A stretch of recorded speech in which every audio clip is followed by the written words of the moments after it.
yeah, everybody. Oh, yeah. And welcome back to another episode of a very special podcast. This is the podcast which talk about all your favorite TV series from yesteryear.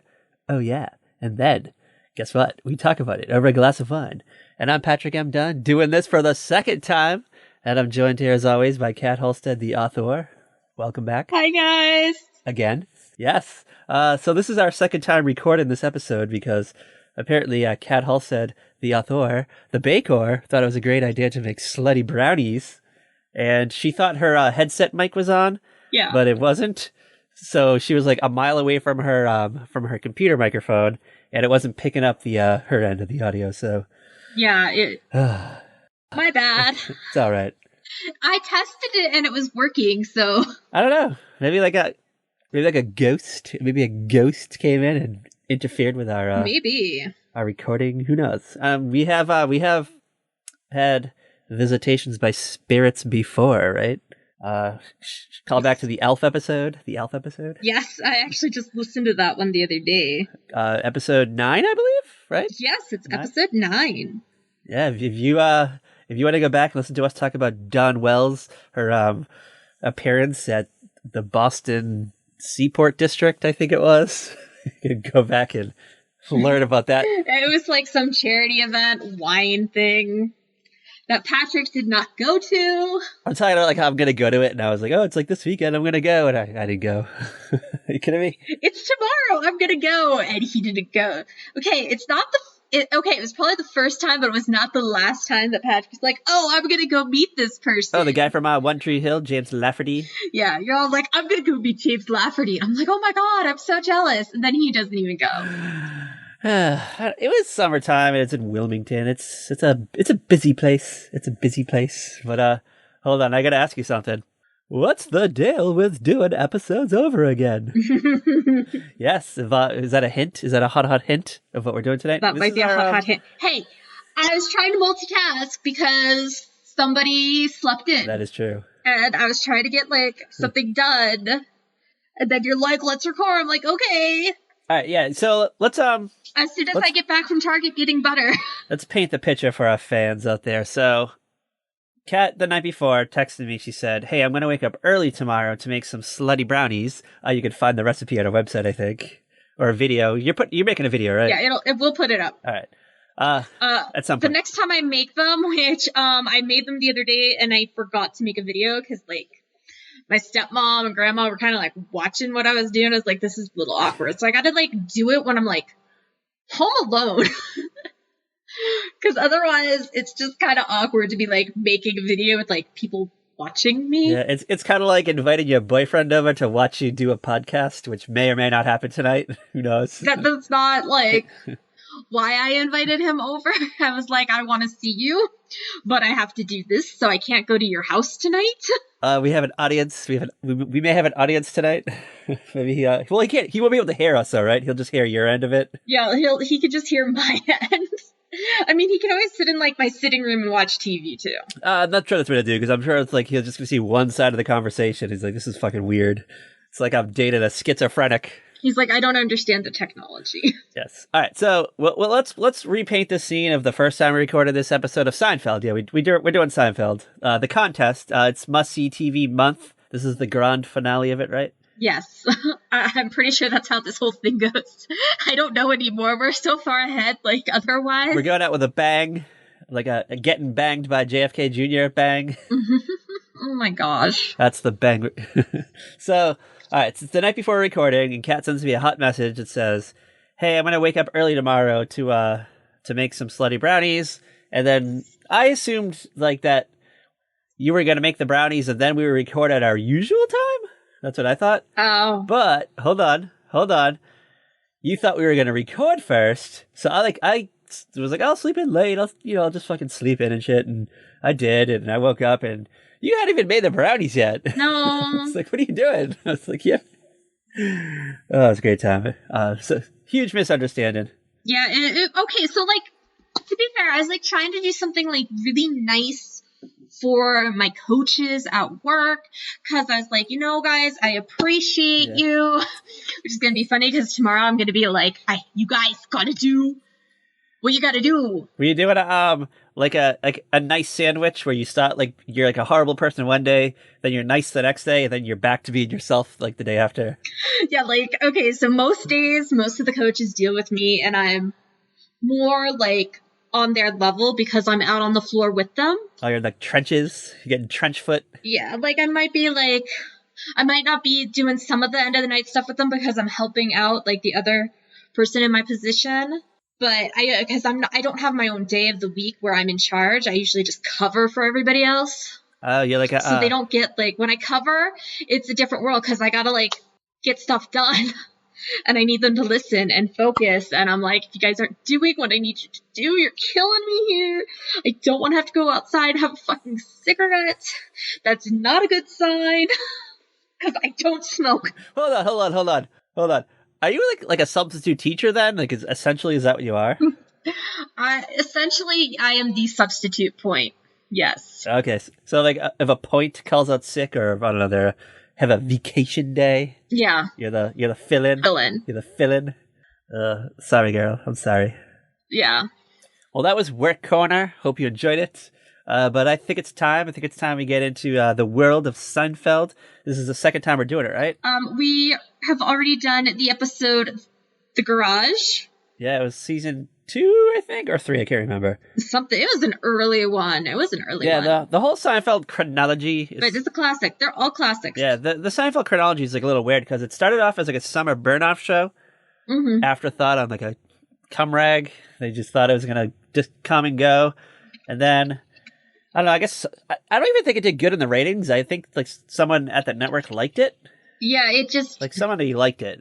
Like I don't know. Maybe they liked Larry David. They liked Jerry. They liked the cast. They meshed well together, and I don't know. Somebody watched it because they brought it back in like January the following year, and it got like a short winter like spring run, and then I don't know. It got picked up again for season 3, and it was doing okay. But I think season 4 is when it really hit its stride. Is when things like started popping for it. Mm-hmm. Tonight's episode that we're doing, the contest, it was at the time it was when this episode aired, it was their highest rated episode thus far, and it cemented the move from Wednesday night to Thursday night for the show. Like I think it had the was it post cheers? Did it have the post cheers slot or was it pre cheers? I think it was the post cheers. I could be completely wrong. I don't remember anymore. And Cheers was going into its because Cheers was ending this year, Cheers ended in what 1993. Yeah. Yes, it ended in 1993 because we were in the 5th grade when it ended. Okay, yeah. So season 4 of Seinfeld, a few months later after this episode aired, it aired out the rest of its season on Thursday night because I think they were going to say, hey, this is going to be the new Cheers. This is what you guys are going to watch next year, and it was true. That's what people watch next year. So that's why Thursday night NBC shows started to fade out. They always tried to move in these new shows. Like Friends tried to become the new Seinfeld, and then it was they tried to amp Will and Grace up, but it did well, but I don't think it didn't get Friends ratings. All right, so tonight's episode, do you want to know when this episode aired? Do you want to know the hot air date of it? Yes, please tell me about the wild night this episode aired. All right, it was Wednesday, November 18th, 1992. We were gearing up for Thanksgiving. It was probably a week away. And I'm guessing this was probably the last episode before a long gap of reruns, I'm guessing, maybe probably. I don't know, because back then things are kind of funky. Oh crap. Yeah, I feel like in a modern time, this episode would have been the fall finale, but I don't know about 1992. It was a different time. What day did this air, you said? It was Wednesday, November 18th.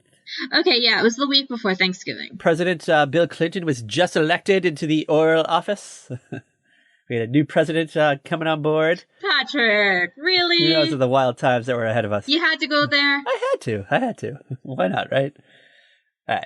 You want to talk about this wild night of television? Want to just forget everything I just said? We'll just talk about this wild night of television.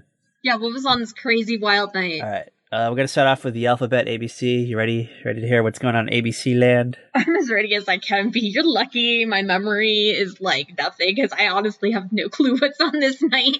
All right, so tonight things kicked off with a little family wholesome time, a little fun family fare. We're going to hang out with the Toolman Taylor clan. It's Home Improvement. Tonight's episode. You ready for the description? What is it? In tonight's episode, Jill has been trying to get Tim to see a lawyer with her in order to update their will. Mm-hmm. Tim eventually agrees to do it. However, in Tool Time Land, Elle has been building a cabin for 4.5 months without any power tools.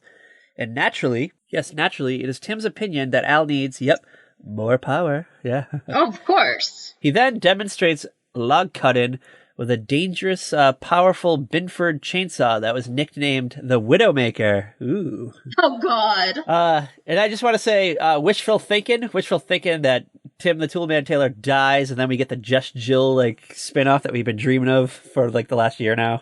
Yeah, only because, you finally realize and appreciate Jill Taylor. I know, I had my Jill epiphany, like, about a year ago. The last time we did Tool Time, right? Oh, Home Improvement, right? Home Improvement. Yeah, it was great. Is the show. Tool Time was the show within the show. Yeah, I think the first time we did Home Improvement, like the first year of the podcast, I was a different person. I didn't appreciate the essence of Jill. You're like, she's an unfun mom. I wrote a think piece about it. A think piece. Yeah. We'll put a hot link to it on our Twitter. Way back in the archives. Yeah, well, I'll put a link to it so you can see how young and dumb I was. All right. You ready for ABC 8:30? You ready for ABC 8:30? Yeah, what was on at 8:30? Oh, follow us on Twitter at Very Podcast. You can find the link there. All right, 8:30 ABC. Oh, yeah. Show we've done before. Doogie Howser MD. Yeah. Doogie. Do you want the description of tonight's episode? You think you can handle it? Can you handle the pressure? Oh, I hope I can handle the pressure. Tonight, Doogie's heart transplant patient, Doogie finds out that he or she, I don't know if it's a he or she, is a smoker. How do you feel about that? Oh, no. Hold on. Janine returns to Vinny. Janine? Who the fuck is Janine? Oh, Vinny's like OTP.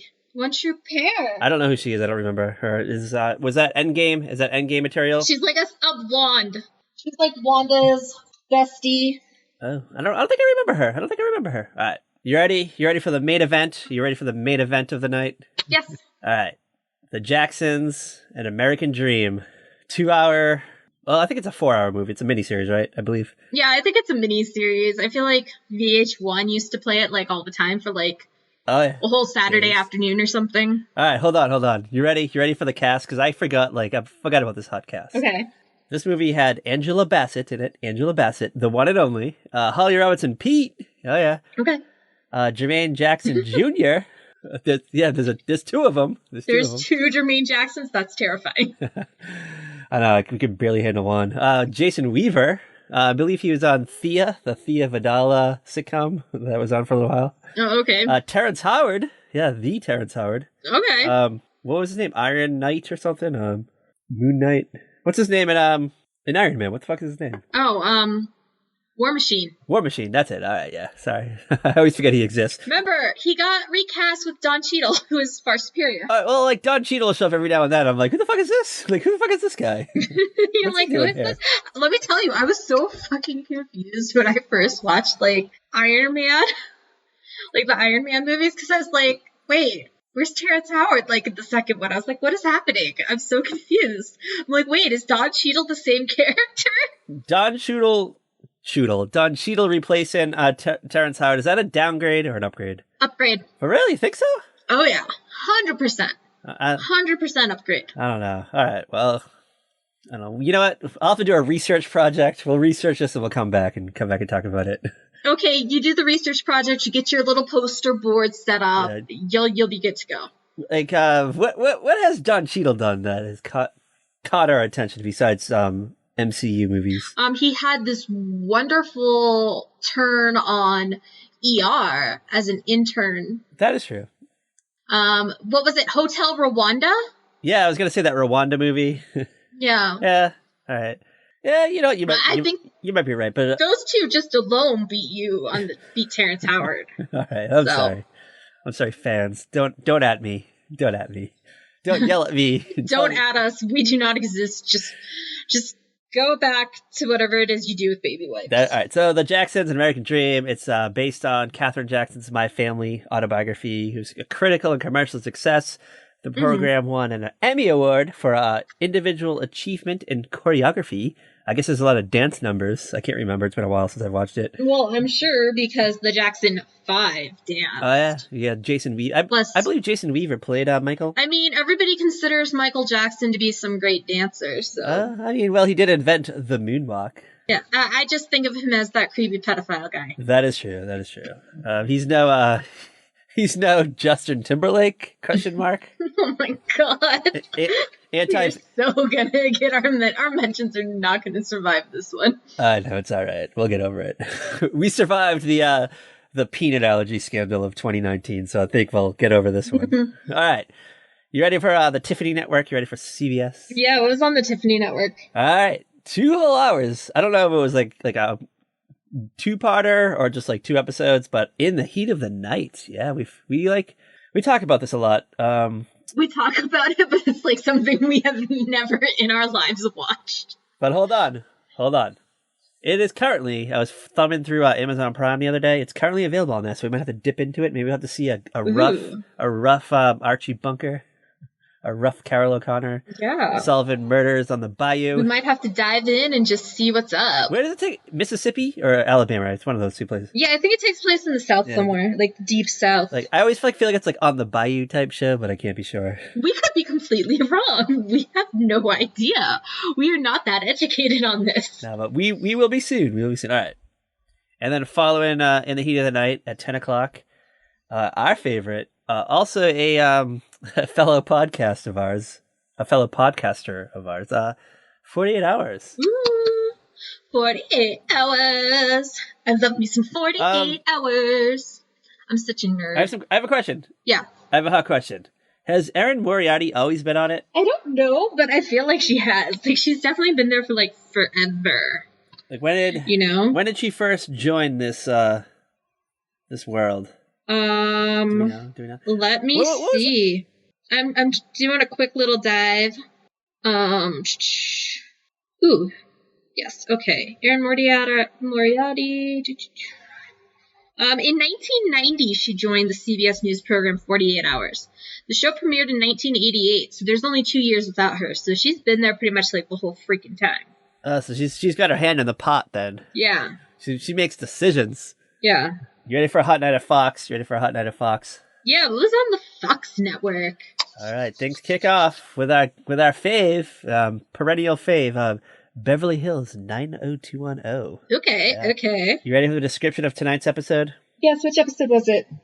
Nikki's ex is trouble for Brandon. Remember Nikki? Brandon's gal pal? Vaguely. I think she moved to San Francisco. I think she went to school there or something. I don't remember. Yeah, she's not as memorable as like an Emily Valentine. No way. They didn't ask Nikki to come back to BH 90210, but they did ask Emily Valentine to come back, so that's when you know. Which, that whole remake just screams like this is gonna be a hot fucking mess. And the best part about it is still going to be Shannon Doherty. Oh, my God. Yeah, it's great. And you know that's going to piss the fuck off Jenny, Garth, and Tori Spelling. They're going to be so pissed. And then the network's going to be like, hey, girls, you know who you should bring in for the next season? Guys should really try and see if you can get Tiffany Amber Thiessen back. And then you could just hear already, like, Jenny and Tori's brains exploding at the thought of having Shannon and Tiffany on the show. Hold on. I've been following this on Instagram for a while. Shannon, Jenny, and Tori are like BFFs now. They've been friends for a while. They reconciled. Oh, really? Yeah, there's a hot picture. If you go back to like the new 90210 Instagram account, there's a picture of like Shannon and Jenny like holding hands. Like they're in it. They're in it to win it. Or do you think it's just like an image thing because they like can't be total bitches to the cancer survivor? Yeah, that could be it. But I know that I just like with everything like between like about Jenny and Tori I hear, I'm kind of like I just don't trust you girls. I know that they've had a very specific as of late falling out with TAT with Tat. Yeah. But if you want to hear more about this drama, if you want to hear about more about this drama, listen to my other podcast, Why Don't You Want Bros, because we get into it. We analyze it. It's like every episode. So we're here for it. All right. Okay, what else is on Fox this night? A little place called Melrose. Really? We got 90210 and Melrose. Ooh la la. Season 1, S1. Things were kind of tame. It was just like a show about So it's the boring season. late 20-somethings, just doing their thing in LA, trying to become something, maybe working at an advertising agency. Wait, by now, did what's her face leave by now? Like Amy Locane? She was probably gone by now. Well, this is... I feel like she wasn't in the season very long. I don't know. I have the description tonight. Jake tries to help Joe when he learns she's a broke. Oh yeah, Amy Locane's totally gone. Is she? Yeah, because if Joe's there. Oh, was Joe the replacement? Yeah. The replacement. What was her name on the show? I don't even remember. Oh, Sandy. Oh, yeah, Sandy. Shout out to Sandy. You know what? I always kind of liked her. I always kind of dug her. Yeah, you know what? She honestly, looking back, she's probably not the one I would have replaced. And you know what? I would have kept Vanessa Williams on that show too. I don't know. I kind of dug her too. Yeah. I don't know. If I was going to replace anybody, probably maybe Billy. Like in the long run, he didn't really amount to anything. Oh, not my Billy. Billy was always my favorite. And I don't know why. Like, I went and I rewatched some of season 1 and I'm like, why? Why? He was just like that old shoe you just can't get rid of. And it's funny because that's his last name. He's just like, I always just like referred to him as the brother of Elizabeth Shue. That's like just how I remember him as. You know what I was trying to for some reason I was trying to think, who was that guy on Melrose Place? Like I could see his face in my head, but I could not think of his name the other day. I don't know why that came across, just came into my mind the other day. I was like, who was that dude? Who was it? And it was Andrew Shea. I was like, he's the soccer player. Like I'm sitting here talking to myself, like, who was this guy? Lead by example. Like I think of Melrose Place. I still think of Sandy, and I still think of Rhonda. Was that Vanessa Williams' character? I believe so. Yeah. I still think of them, and I'm always like, oh, what's that other guy's name? What's that name of that guy that kind of had like a Billy Ray Cyrus mullet going on? He wasn't Grant Cho. He was the other guy. I mean, I think he was a horrible actor. Like, has he done anything post MP? No, I believe he retired from acting. Thank God. He was not great. He was not good at all. I think he just he got by on looks only. Like, that was it. It was just like, oh, you know what? Yeah, he retired on acting, and then he's the co-founder of the social networking website Cafe Mom. What? Mm-hmm. What is that? I need to know more about this. It's like this female-oriented website. He's catering to the lady crowd. You know what? I think that's his soft spot though, because you know what? It's like the ladies who took attention to him. They caught their attention. So he's like, you know what? I know who I can speak to, and it's the ladies. So I'm gonna make. Oh, he's married to some news correspondent for now she's on 2020. Oh, whoa. Amy Robach. Oh yeah, I know her. I know that name. I feel like we've had this exact conversation before, though. Oh, probably. It's probably episode 19. Probably something really random like that. I'm like, I feel like we've had this exact conversation. I think I probably did that exact same Google search 3 years ago. And that's probably why I know who Amy Rohrbach is, because of this. I'm like, oh, I know that name. And now I'm like, I wonder what episode we could have done that for, because why would he have come up? All right. Our fans, if you hear that, if you're going back listening to old episodes and you hear us talk about Amy Rohrbach, or whatever her name is. Yeah, whatever the fuck her name is. I've already forgotten it. Tweet us at Friday Podcast. Let us know. Tell us the episode in the minute marker so we don't have to listen to the whole thing. Literally, I could not just scrolling through our episodes, I could not guess which one it was. Yeah, I don't know. Who knows? All right, you ready for NBC? You ready to get this over with so we can talk about Seinfeld? Yeah, what was on NBC this night? Things kick off with our favorite. Believe it or not, this it is a Wednesday night. I was thinking it was Thursday night, but yeah. Unsolved Mysteries. Unsolved Mysteries, our favorite TV show ever. Yeah, it bred nightmares. Made me think that Bigfoot was outside my window. That UFOs were going to abduct me at any moment. That, I don't know, a mass murderer was building a secret tunnel under my bedroom. Aliens were standing at the foot of your bed, watching you, waiting to abduct you. ghosts were lurking around to just like freak you out. And Robert Stack's like creepy, gravely voice, like in the dark, smoky alley where he's wearing like a trench coat. Which, okay, he's the man you do not want to meet in a dark alley. Robert Stack is what made that show so scary. That is true. That is true. Like, when they tried to repackage it, it did not work. I know if they're gonna do it. I know there's like talks of doing a new Unsolved Mysteries, and we're still clamoring for Terry O'Quinn. Is that who we want? Is that who we want? Yeah, that's who we want. We want Terry O'Quinn. Hashtag Terry O'Quinn for UM. Is that the hashtag? That's what we need. How about, I have a good one. Hashtag Unsolved Lock. Yes. Follow it on Twitter right now. Yes. Right. You ready for? You guys, we got to get that trending. All right, you ready for NBC 9 o'clock? Yeah. What was on at 9? Seinfeld. Okay. What was on after? Oh, whoa! Hold on. This is wild. Mad About You. It's another one of our favorites. Perennial favorite. Jamie and Paul. Yes. Buckman. My baby's Jamie and Paul. I always get their last name wrong. They're the Buckmans or the Buchanans. I forget. The Buckmans. The Buckmans. Who are the Buchanans? Is there such thing as the Buchanans? Pat Buchanan, maybe? Buchanans are from One Life to Live. I don't fucking know. I've never seen that show in my life. Why would I know that? I don't know. You ready? You ready to end the night and then get into this madness? Yes. All right. How does this night end? With one of our faves, OG. Yes, OG L&O, Law and Order. Woo! This is like, NBC this night is fucking amazing. I know, like I would have just... Dude, I want to just like sit and watch this night of NBC. If I was older, if I was like a college kid and it was like Wednesday night and people, like your friends were like, hey, you want to go out tonight? And it's college night down here at the local pub. And I was like, no, I'm going to stay home and watch NBC. I'm going to watch Unsolved Myst. Yeah. I'm going to watch Seinfeld. I'm going to watch Mad About You. Then I'm going to find out who done it. Yes, I'm going to find out who done it.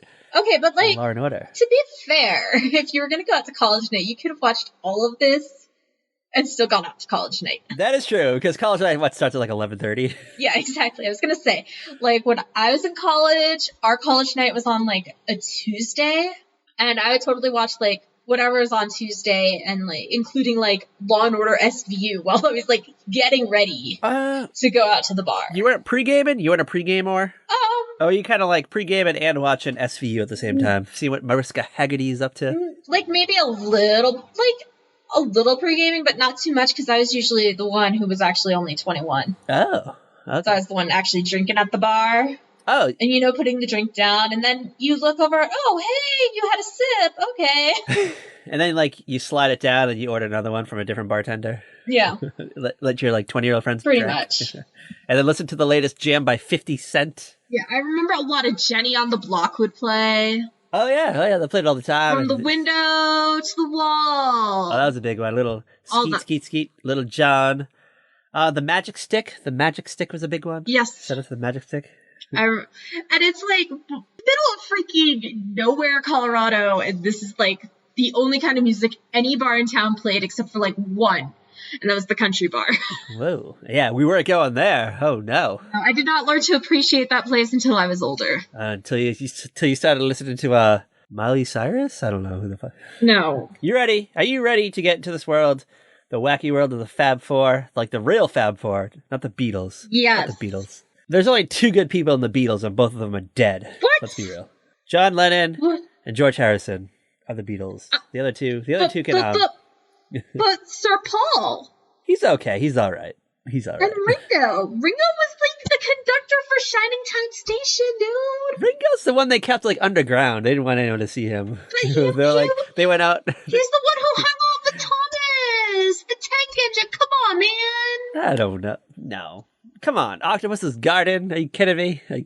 Fine. How does this episode start, Kat? Also the author. How does the contest start? This episode starts, we have Kramer, Jerry, and Elaine. They're at the diner. They're just having lunch, They're just chit-chatting away, and George comes in, and George kills the mood. Hold on.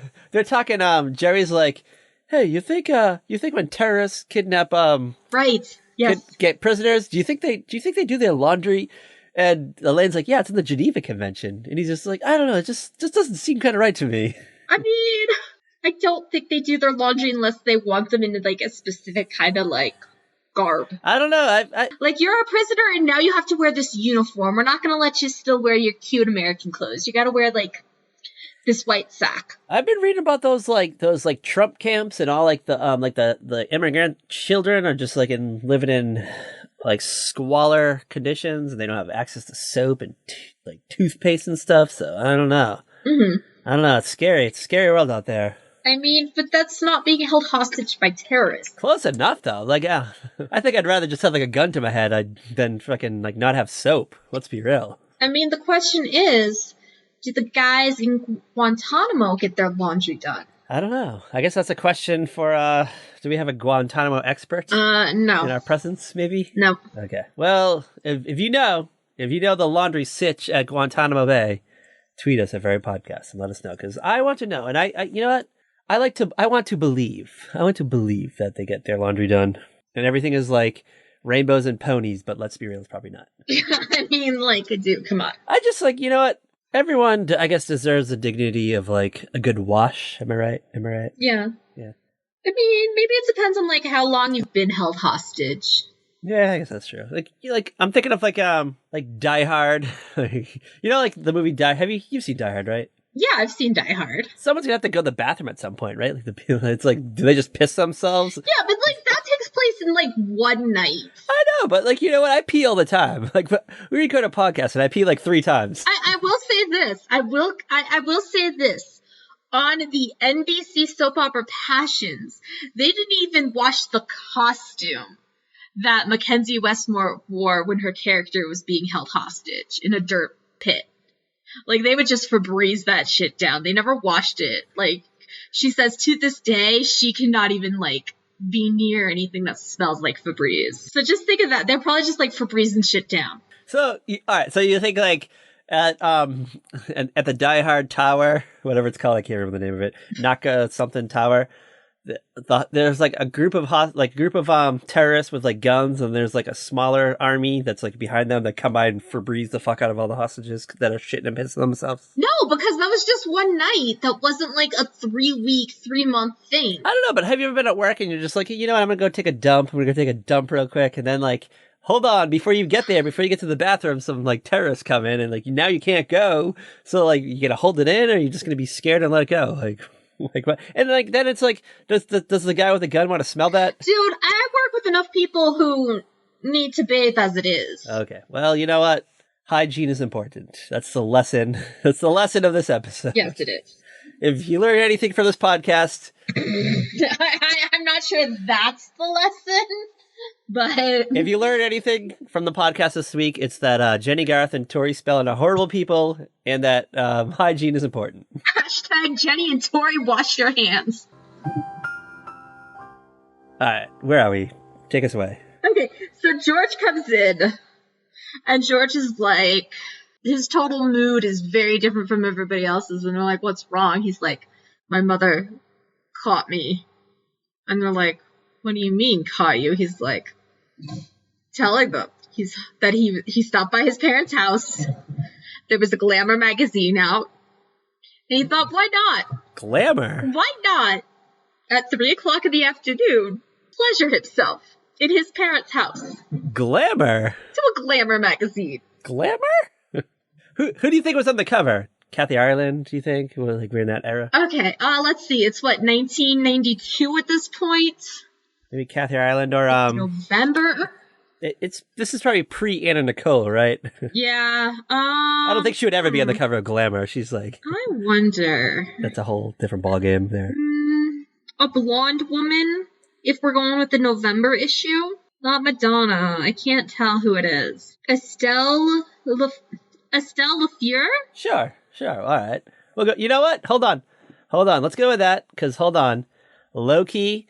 That's kind of creepy corner because that's the name of George's mom, Estelle. Exactly. So was it like a hold on? I'm in my mom and dad's house. My mom's name's Estelle. Estelle's on the cover of Glamour magazine. Mm-hmm. They're not home. They just went to the laundromat or whatever, and I have a free moment. And Zip. Yeah, it's like, hey, my parents aren't home here. Let me just, like, take my cock out. Like, come on, George. But guess who comes home? Like, at this point, Guess who comes home? Estelle comes home and she catches him. So, like, so he's, like, in the bathroom doing this? I assumed he was, like, in the living room. I assumed he was, like, out in the open. Oh. Like, coffee table, like, the magazine was on the coffee table. And he's just like, oh. Okay, you know what? Yeah. If it's, like, in the living room, Estelle had every right to freak out, fall down, and throw her back out. I know. Like, George, you know what? It's like, if you're gonna do that, like, at least think with your bald head that your mom might come home. At least go in the bathroom, lock the door, baby, so she don't walk in by accident thinking no one's home. See, I've always thought he was in the bathroom and she walked in on him while he was in the bathroom. I always assumed he was, like, in the living room and, like, on the coffee table was Glamour magazine. But hold on, you've, like, opened up this whole new, like, world for me. Because, like, you know what? I don't personally keep magazines in the bathroom, but I know people that do. I've been places and I've, like, gone into, like, someone's bathroom. There's, like, magazines, like, in a little rack next to the toilet. And I'm just like, that's weird. Not gonna lie. When I was with my ex in Minnesota, we kept magazines in the bathroom. Oh, well, you know what? Hold on. I take that back because the modern day magazine is your cell phone. And it's like, I always take my phone into the bathroom. Oh yeah, I always, like, let's be real. This thing, the only time my cell phone is not attached to my hand is at work. So, that's only, like, because I'm a good person and I follow the rules. And if I didn't do that, I couldn't write anybody up who does it. So you love writing people up. That's the secret. Oh yeah, I'm the write-up queen. Oh, look at you. I'm like, gum, nope. Get the gum out of your mouth. Otherwise, it's right up. You're like the lady on A League of Their Own, like when they go to, like, that lady etiquette class. Etiquette class. You know what I'm talking about? Like, no slurring, like no. Yes, I do. No slurping your soup. Like, trust me, I think about that scene every damn time I cross my legs. So Estelle comes home, catches George in the act. Estelle, like, lost her balance. She fell towards the wall. George didn't know whether if he should zip up or catch her. He chose to zip up, which is probably the correct thing to do, I would say. That's probably all you really can do at this point, is just let things fall where they're gonna fall, because either way, he's on his mother's bad side, because she caught him in the act. He can either go and catch her with it hanging out in all its apparent glory, I guess is the best way to put it. I don't know. I wouldn't say glory. I don't know. I don't know about you, but I mean, he wasn't in here at the pool.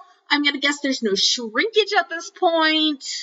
So it's like pre-pool George. Pre-pool George is a catch. I don't know. Yeah, I don't know. The mystery of George Costanza eludes us. I would like to know. One day, maybe we'll find out. Maybe Larry David will. Maybe we'll have Larry David on the show one day, and he'll fill us in. Because we do so well with guests. So, all right. So George is in the diner with the gang. That, like, he's describing the scenario. Mm-hmm. Jerry's still like glamour. Like, really glamour?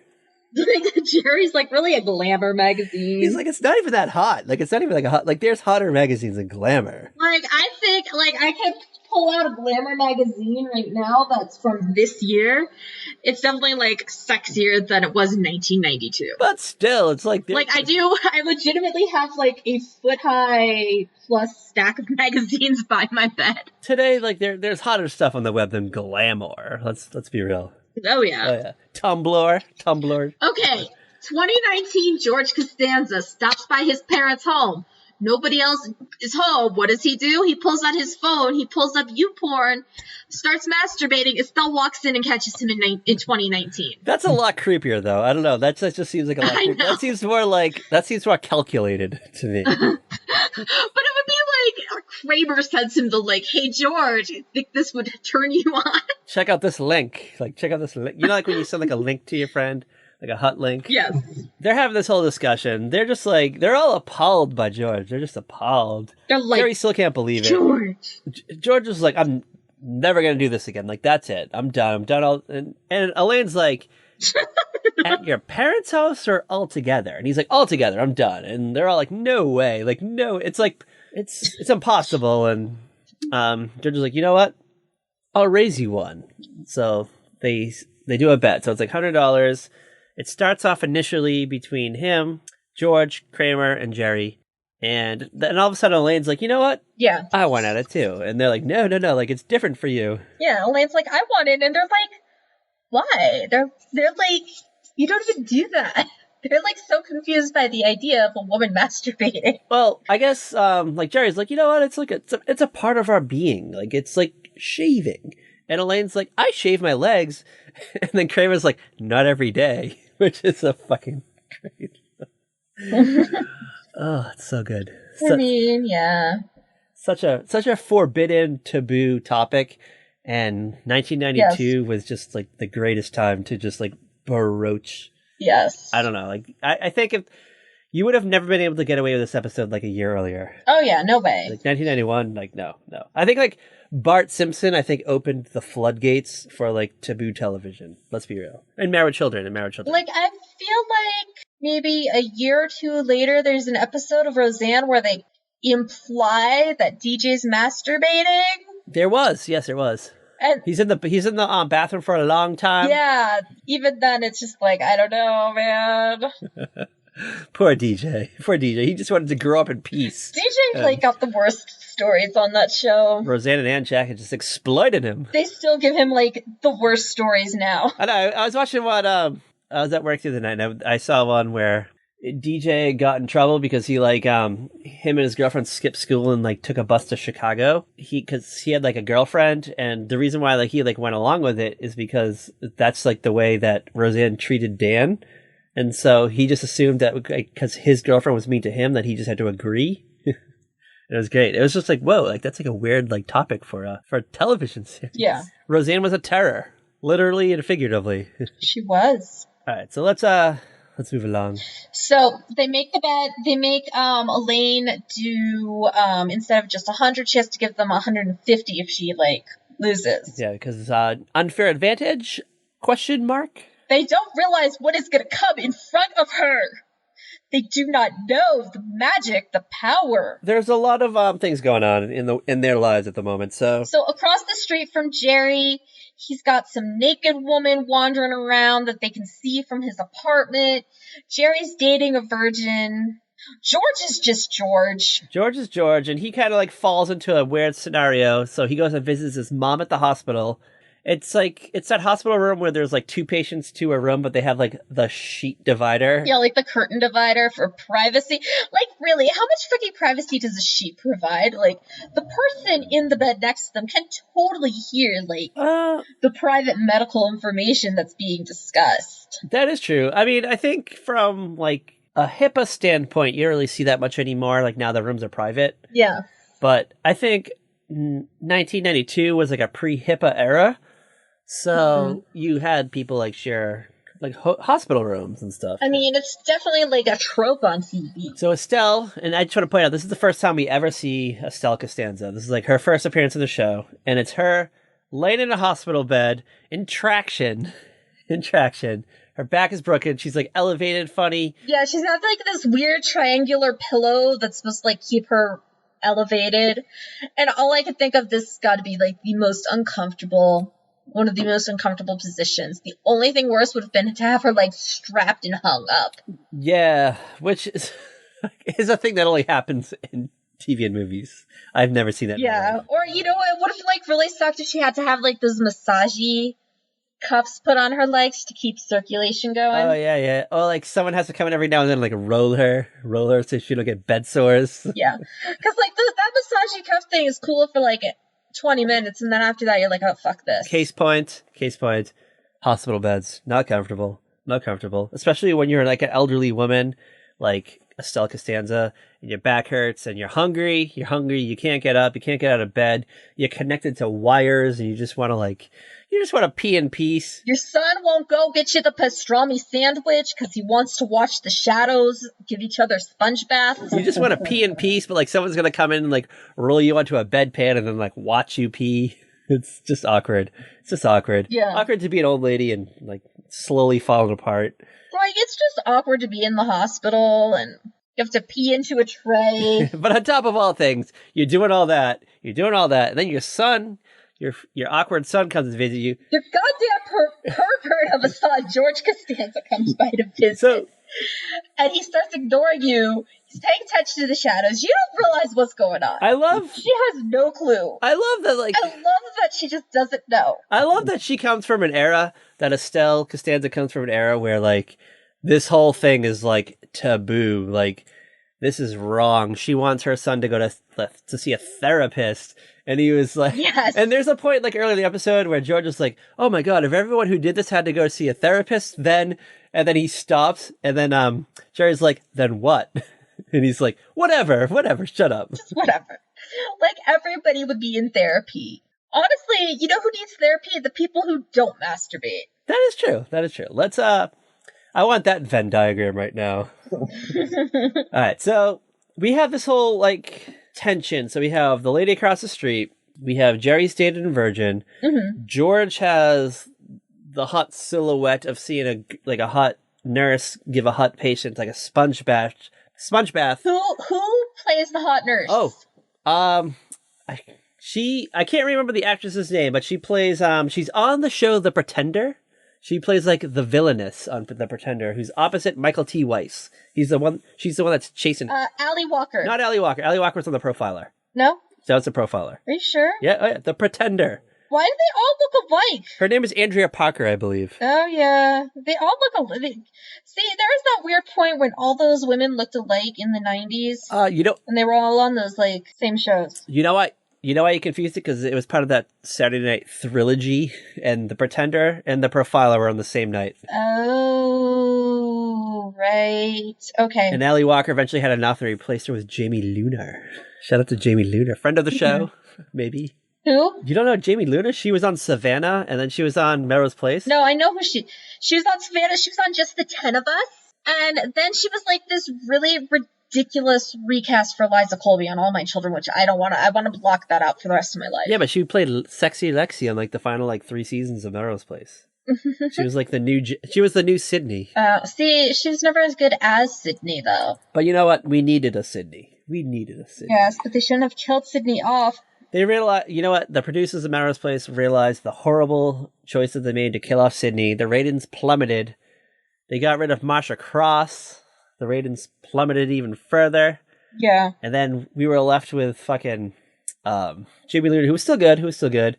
Not Eva Longoria. What's her name? She played Amanda Woodward's friend. She was also on All My Children. Oh, Rena Sofer. Yeah, Rena Sofer. She was not on All My Children. She was on General Hospital, and now she's currently on The Bold and the Beautiful. Ooh, shout out to Rena Sofer. Going backwards in her. Going backwards. Hey, she's got a good thing going. Yeah, she does. It's like the only soap opera still in the air. All right, so tensions are high for the men. Tensions are high for the men of Seinfeld. Yeah. Now, you want to get to Elaine? Want to talk about Elaine? Want to talk about Elaine Bennett Kennedy Jr.? Yes, let's talk about Elaine and her distraction, because holy shit, it's the best distraction ever. Sorry, honey, I love you, but... Did you just murder your boyfriend by accident? No, I just want to remind him I love him before I go, on this tangent about, a president's dead son. Before you go to Kennedy Corner? Yeah, before Kennedy Corner. So, Elaine shows up at the gym. Joyce, the attendant or whatever. Yeah, she's the receptionist. I don't know, she doesn't teach class. She just, runs the front desk. And she's the most 90th, 20-something woman ever. Oh my god, yes. She's got, the cliche aerobics outfit on. This is what you would see, the professional aerobics person wearing in the Jane Fonda videos, or it's what Denise Austin would wear in a workout video. She'd probably be using the Thigh Master. I just picture her using a Thigh Master for some reason. Yeah, she's totally got the Thigh Master at home. She probably takes a couple classes every day. She's a spin instructor. Or she aspiring. Spinning wasn't a thing yet. All right, so she informs Elaine that Elaine's going to be in class with a very special guest. And Elaine's like, oh, I'm intrigued. Tell me more. Yes. And she's like, just think. You're going to be one row behind John. Oh, yeah, John. Yes. John F. Kennedy Jr. Which, okay. Hold on. You have to say it the way Elaine says it. John F. Kennedy Jr. Jr. Like, okay. Like, Jr. I feel like there's some people, like, our age who might not get the appeal because they didn't grow up in that kind of area where the Kennedys were popular. But, like... Oh, yeah, because, like, this is like 90s Kennedys. 90s Kennedys was a whole new ballgame. Yeah. They left the comfort of Hyatt Spot. Yeah, like... We're gonna branch out. Jackie O lived in the city, right? She was in NYC. Yeah, she lived in the city. She worked in publishing, because that comes up later, too, for Elaine. Oh, yeah. You know, Caroline, just do whatever Caroline does. I actually don't really pay that much attention to her. Because Caroline's just Caroline. She's just Caroline in the city. You know, John Kennedy Jr. was, like, the most eligible, attractive bachelor on the fucking planet.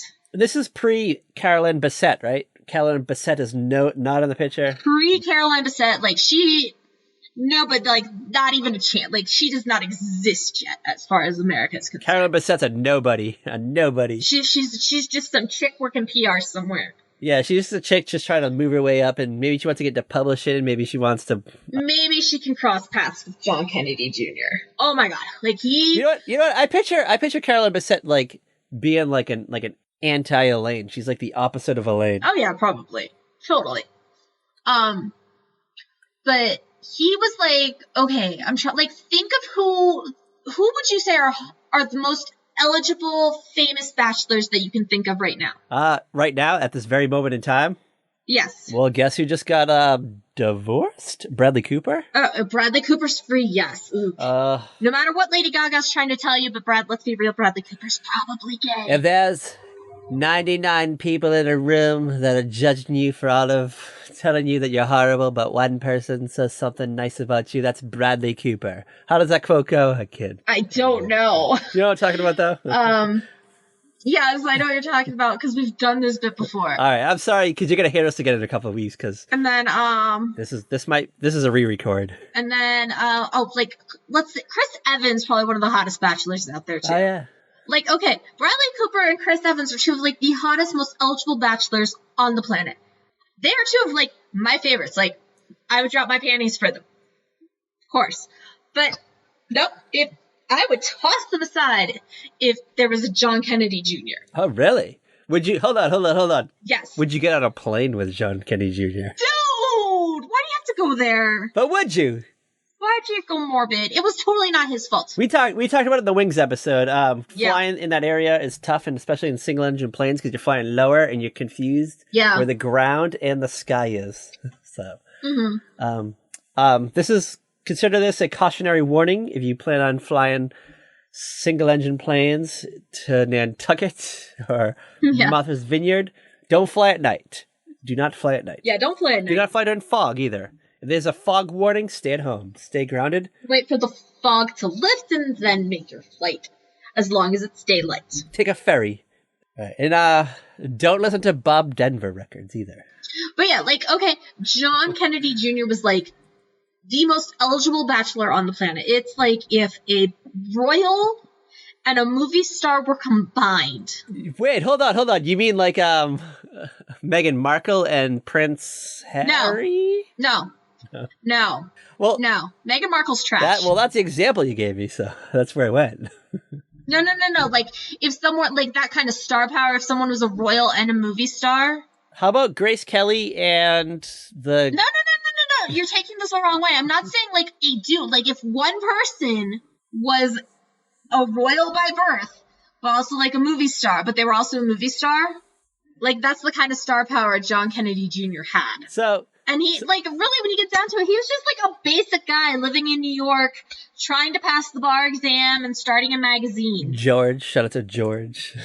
Yes. Is that still a thing? Is George still around? No, it folded. I believe it folded a year or so after his death. Really? I thought it was around for a while. I don't know. What do I know? I just, all I know is that, it has the iconic first cover of Cindy Crawford dressed as George Washington, and I have like a Barbie doll that's dressed as George Washington that's very similar. Oh. And I feel like we've had that conversation before too. We should. You should put that picture on a Instagram a very special podcast. A very special podcast. Do not accept invitations. All right, I'm going to take a quick pee break, and then we'll come back to the rest of it, okay? Okay. All right, we're moving the show. Here's the play. We do a zig out on Wednesday, do a post pattern past wings, button hook in front of cheers, right behind L.A. Law, Thursday at 9:30. Got it? Now, what's a button hook? What's a post pattern? What's a zig out?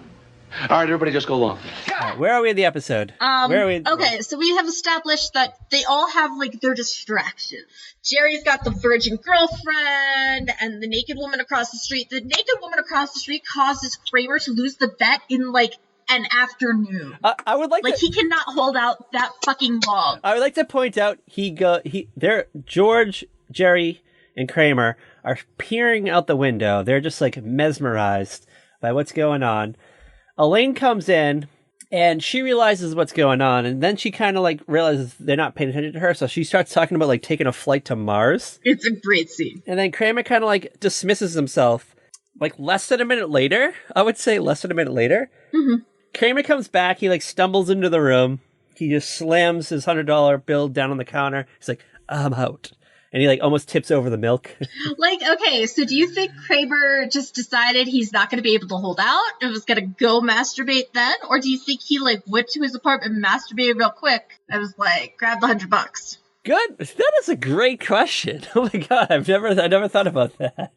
I just assumed he went over, plowed one out, and then just came back. Because I always thought, like, would you want to touch the money after? Because it was very quick. He was, like, gone really quick. Like, not enough time to wash your hands. Yeah, like, he's barely gone. Like, that's why I'm curious. Like, do you think he, like, left, quickly jerked off, and, like, then came over? Do you think it was, like, he just went and got the money because he was like, I'm not going to be able to do this? I would like to think that, but I'm sure that's not what happened.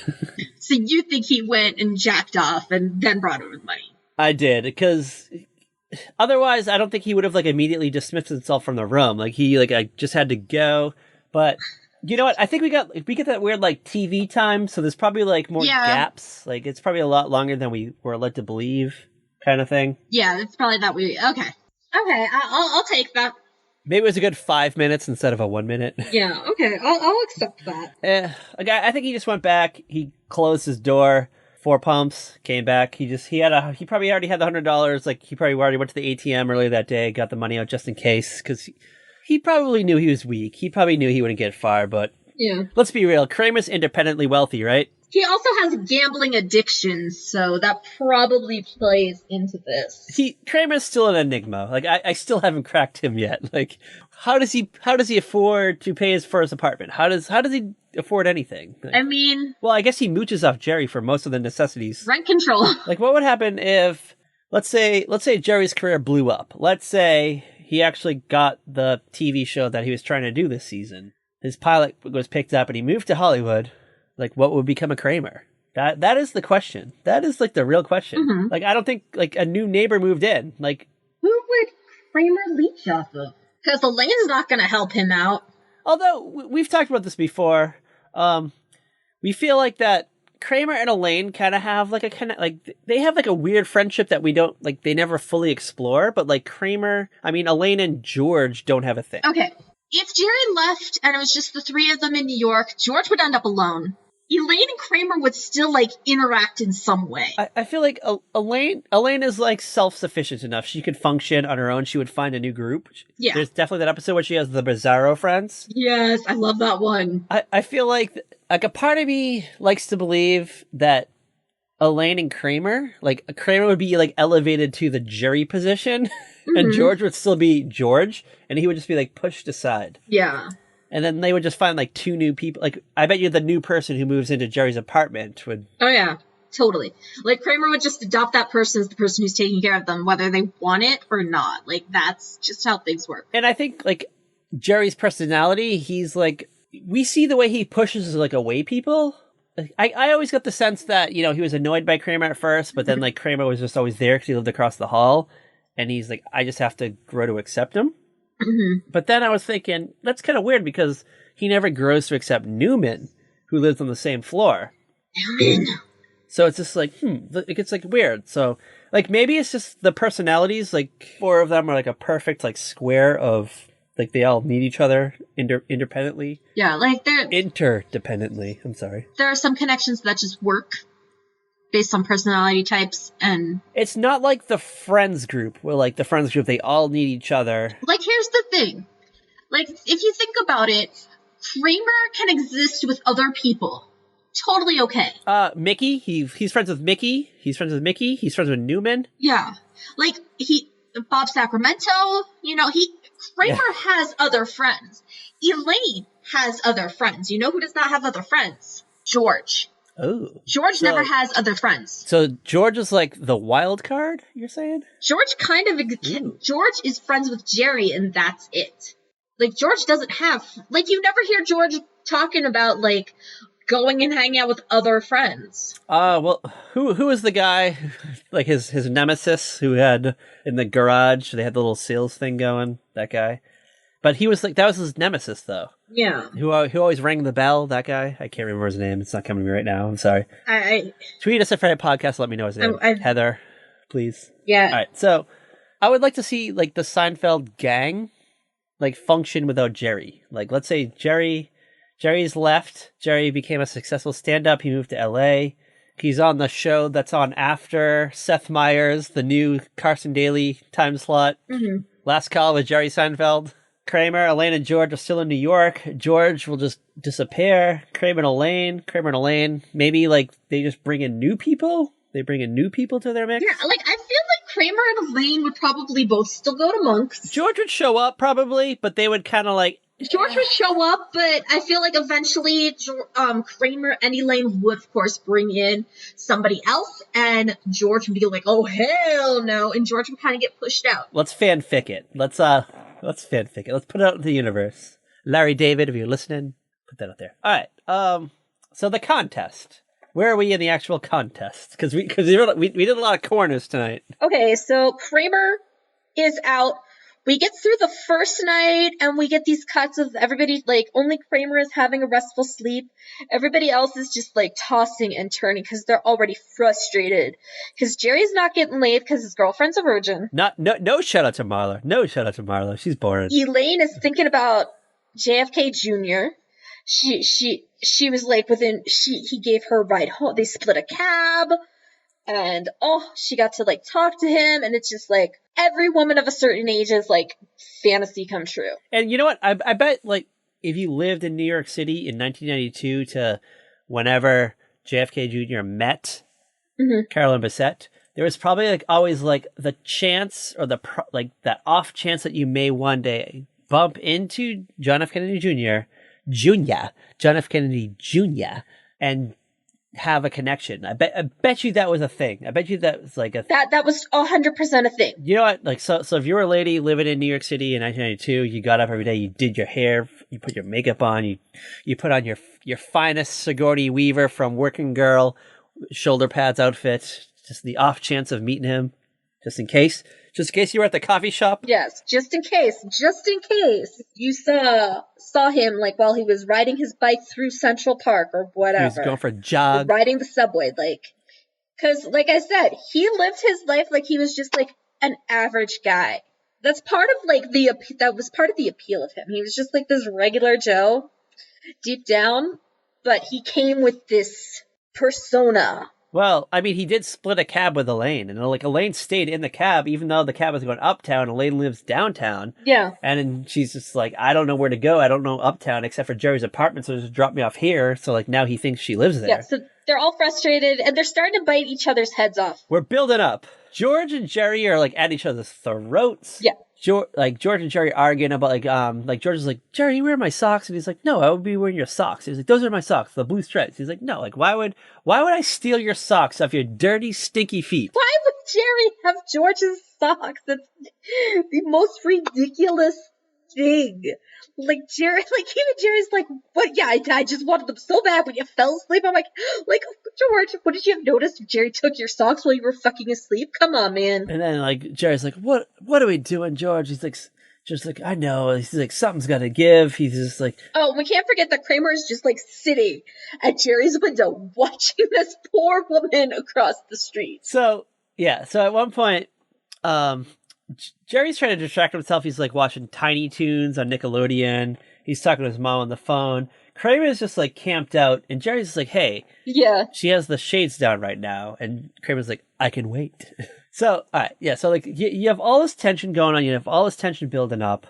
Yeah. It's, like, a few days later, George decides he's going to go back to visit his mom. His mom's like, oh, Georgie, thanks for coming back to visit me. And he's like, you're my mother. Like, I would definitely come back for you in a heartbeat. And she's like, well, I'm hungry. I can't eat this hospital food anymore. I just want a sandwich from the deli downtown.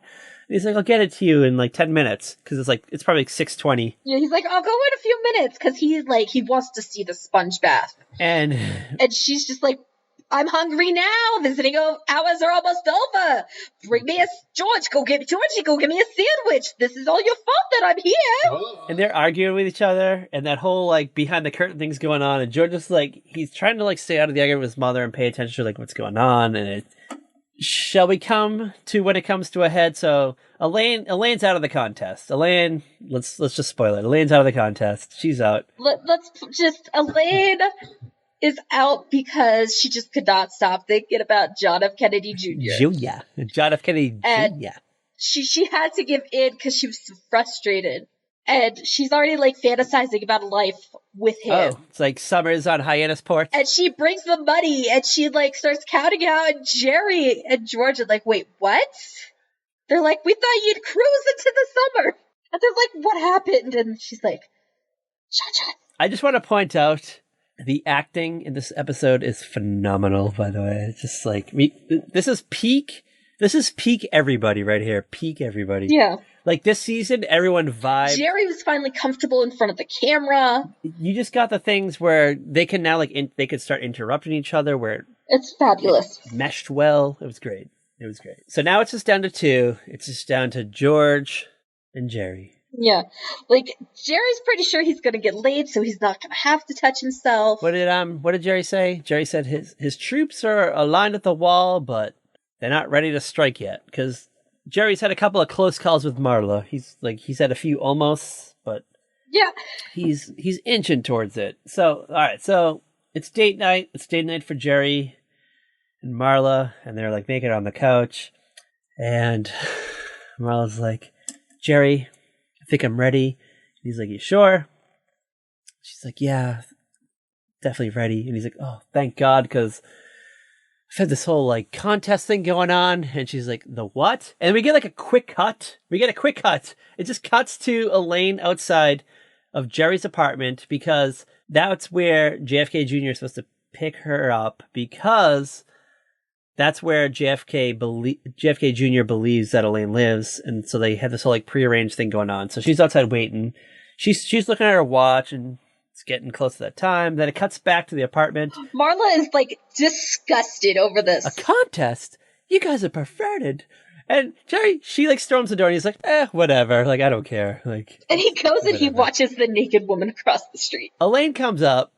George shows up. Kramer shows up. No. Hold on. You did this last time. Marla goes down.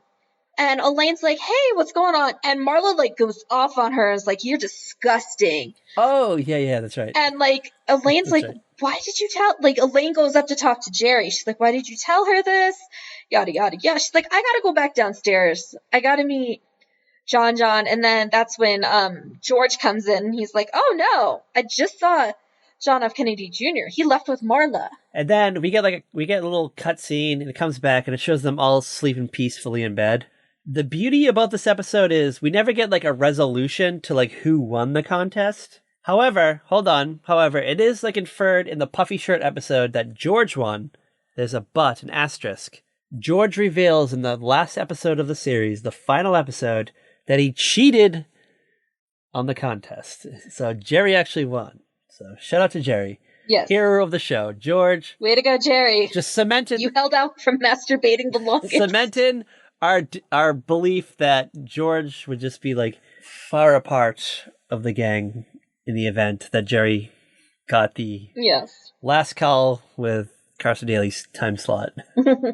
then we get like the final moment of the episode is so we see them all like resting comfortably in bed, and then it cuts to Marla. She's laying in bed with John, and she's like, "Oh, John." She's like in bed, her hair's all mussed up, and she looks like so satisfied, and her makeup's smeared.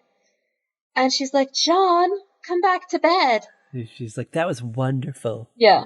Boom, boom, boom, boom. It's so amazing. Oh, it's such a great ending. So I love that episode. I love that show. So some quick corners of this episode. So the contest, this episode was written by Larry David, and he based it on an actual contest that he had with the real Kramer, Kenny Kramer. Okay. Larry David actually, he was hesitant to take part in the contest because he didn't think he could win it and kind of thing. So he remembered the story years later. Mm-hmm. He was like, there's no way the network would go for this. He used to write on a marker board what episodes were coming up next. He would only write the titles. Jerry would he didn't know what the episode was about, but he would see the name and he'd be like, "Oh, tell me what this is about." So he purposely did not write the contest on the board because he knew Jerry would ask about it. He was 100% sure that NBC would not air this episode. They did. It's the most famous episode of this show. The only thing that I think is even close is the Soup Nazi. When I told a friend at work that we were doing an episode of Seinfeld, she's like, "Oh, you know what that makes me think of? The Master of Their Own Domain." I'm like, that's the one we're doing. They were worried about the censors and advertisers that would pull out of the show. So they very carefully never make reference. They never say the word masturbation. They never make any reference to it. It's just all kind of this weird innuendo that they created. I'm Lord of the Manor, I'm Master of My Own Domain, Queen of the Castle, King of the County kind of things. And it's great. And so when you watch it again with that in mind, you realize that whenever they get close to start saying what they're actually talking about, they just pull away. They just pull away real quick. They change the scene, they go to another scene. And it's just such a perfectly crafted episode. It's great. It really is. It's amazing. As we aforementioned, they brought up that George admitted to cheating in the contest, but they also reference this episode again, a few episodes later, same season, the one where the college journalist is doing an article on Jerry. Oh, yeah. And she believes that Jerry and George are gay. And there's an episode, George is back at the hospital. Yes. And there's the sheet. And then there's just there's a male nurse and then a male patient, and they're doing the same sponge bath thing. And George is like, "No, I'm not allowed. I'm a straight man. God forbid." Great show, great series. I'm glad we picked this episode. And I know when we're trying to do the must-see TV universe, we wanted to do things that were connected to other shows. Unfortunately, we could not find everything we wanted. Yeah, so we had to kind of because stray from our plan. Things are owned by different companies, and they don't always have the rights to re-air those little parts. We started off with good intentions. We did Wings, which had cast members from Cheers. Then we did the episode of Friends, which had Carol in the City. But we couldn't find the Carol in the City that we wanted, so we just had to kind of go off course. We had to go off course, and that led us astray. There were several Carolines we wanted to do. So it led us astray to this episode of Seinfeld, and I don't know. I thought it was a good closure to our must-see TV month. I'm excited. Hold on. I'm excited about our next... All right. So I have somehow talked to you into do... All right. So we did Superhero Month. We did must-see TV month. I have somehow talked into you to doing another theme. I don't know how I did it, but I did. Yeah. How did you do this? I don't know how you did this. I think I was just yeah, sure, whatever. Let's just get some stuff done. It's going to be July. And we decided, because we're in summer, it's a summer season. Yes.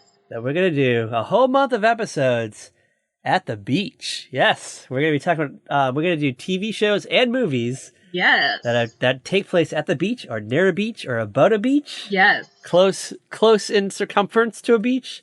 Maybe a shore. Maybe a Jersey Shore or two. We're going under the boardwalk for the month of July. Yes. Spoiler alert, we've already recorded all those episodes. Except for one. We had to go back in time. So this is kind of like a mind fuck for us, let's be real. It's a total mindfuck right now. How are we breaking into this? Tell us what we're breaking into next week. Wait, hold on. Gidget. Oh, yes. I was like, I had to think. I was like, wait, what did we record? When did we record it?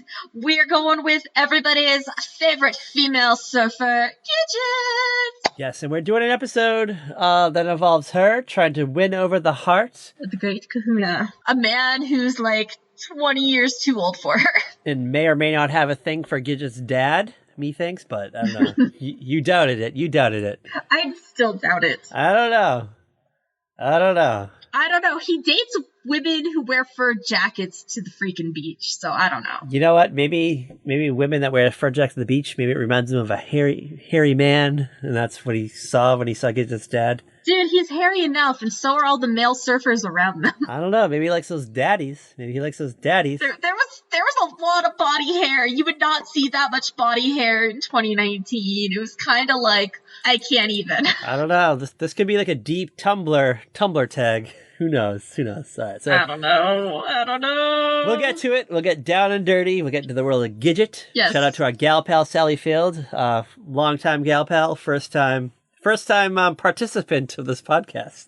Welcome to the Gal Pal Society, Sally Field. All right. So where can you follow our wild adventures? Cat also the other way. Okay, you can follow our wild adventures on Twitter at Very Podcast. You know what? You can actually follow Patrick at Patrick M. Dunn. You can follow me at CatDVS. And then Patrick and I, you can find us at like every other social media on those. You can find us on Instagram, Tumblr, Facebook at A Very Special Podcast. Do not accept invitations. Oh, no. You can find us at averyspecialpodcast.com, saltydrugmedia.com, and of course on your favorite podcast app, YouTube, and of course this thing called Podcoin that you just keep trying to explain to me. I'm not sure I totally get it. Oh, hold on. You don't understand what Podcoin is? Do you need me to explain it very quickly? No, explain it to me, please. All right, are you sitting down? I think so. All right, so Podcoin. It's a hot new app. Yes, it's a hot new app that literally pays you to listen to podcasts. Yep, you basically just listen to podcasts, you earn some Podcoins, and you can redeem them for hot items like Amazon gift cards, or Starbucks cards, Dunkin' Donuts cards, or you can even donate to charity. So download the app today and use code VERYSPECIAL to earn 300 Podcoins right off the bat. So go onto your favorite app store, like the App Store, or maybe Google Play. Yep. And just search Podcoin and just do it. Do it, girl. Do it. Do it immediately. Just stop what you're doing and just hop onto it. And as always, bye. Watch the skies for cathalstead.net.